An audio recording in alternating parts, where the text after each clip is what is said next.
All right, calm little market recap Monday. Uh, Pretty ass day. I'm not gonna lie. Yeah, it was pretty bad. No, yeah, it's just pretty bad.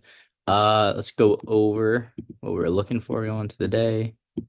Um, yeah, so basically, we're all-time highs right here, and then we got this big displacement down. If you look in the hourly, like you can see that displacement. That's not something you really want to fade. And I was looking for this 4 hour gap tap right here.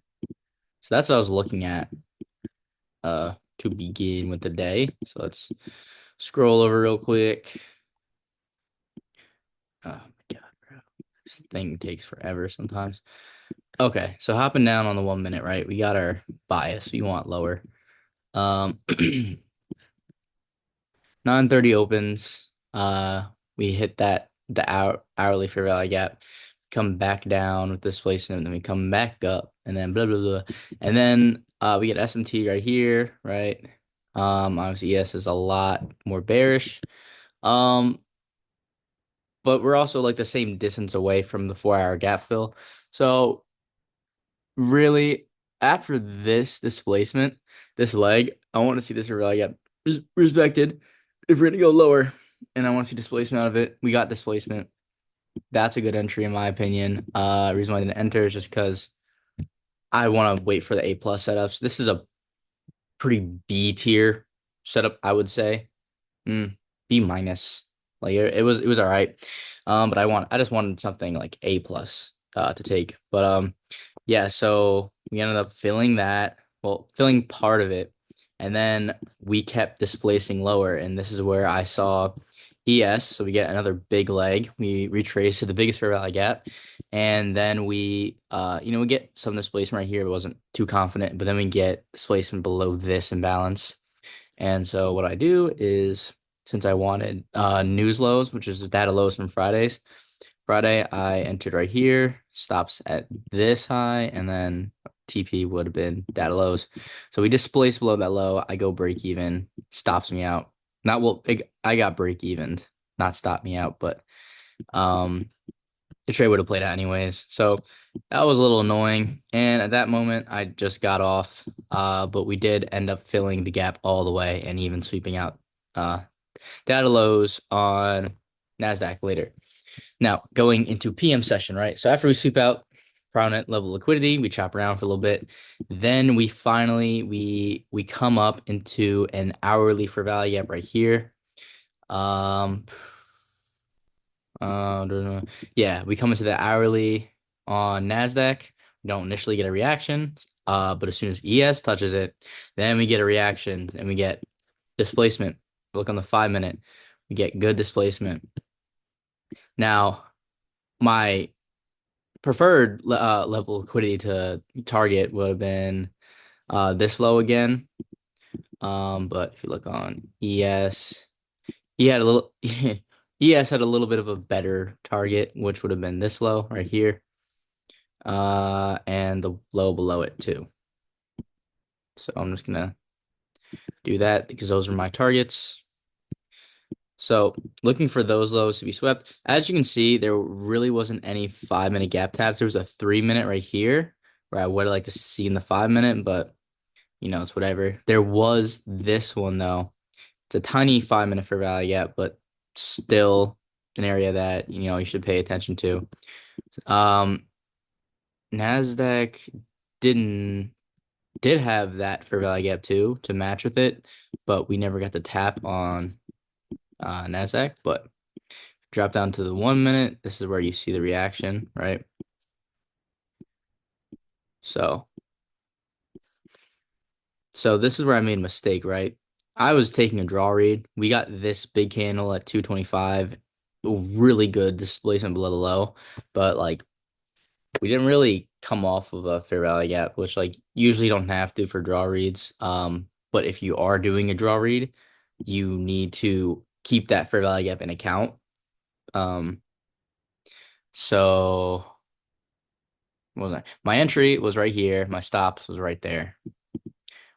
Boom, barely got stopped out. Didn't even come into the fair value gap. literally just came there to stop me out, and Q was like, "Yo, this is where stop loss is. We're gonna go stop him out." I was like, "No, don't do that," and they just fucking did it anyways. So they stopped me out right there. Um, and then if you look on ES did tap the 5 minute gap, but yeah, there's no reason for NQ to really come up there if it doesn't want to come into the gap. So fuck you, NQ.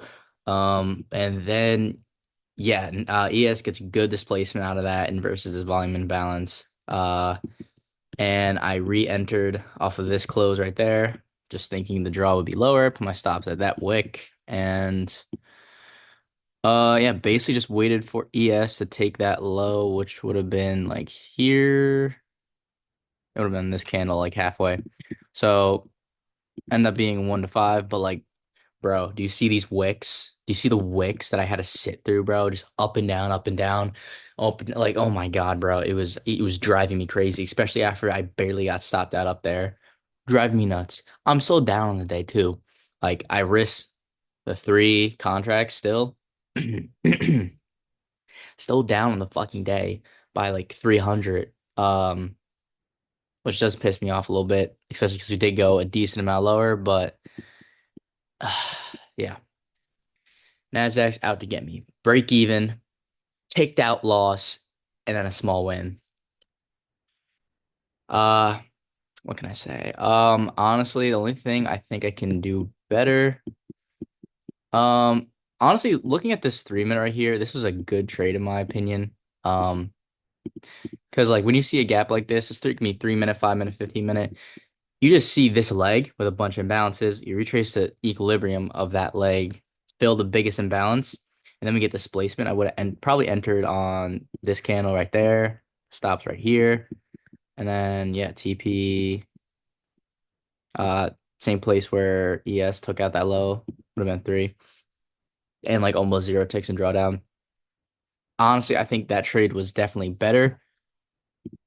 I think I think the only reason why I didn't take that, yeah, only reason why I didn't take that is because we just reacted from a 15 minute and we yet to get a close below it. There's always a chance that we do support this, even though, we tapped into that 1 hour for Valley Gap.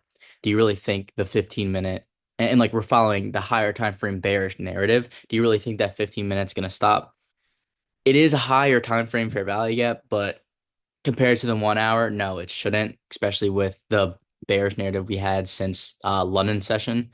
So uh yeah, but if that 50 minute wasn't there, that 3 minute would have been perfect. And yeah.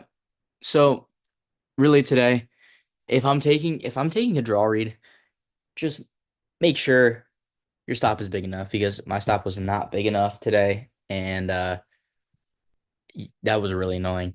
And I had to get a re-entry. And even though it was the same trade, I still ended up down on the day instead of at least getting the break even. It should have been a win. It should have been like, I don't know, like at least 1,000 win, like over 1,000. But instead, I'm down 300 because of that shit. So keep your stop big enough.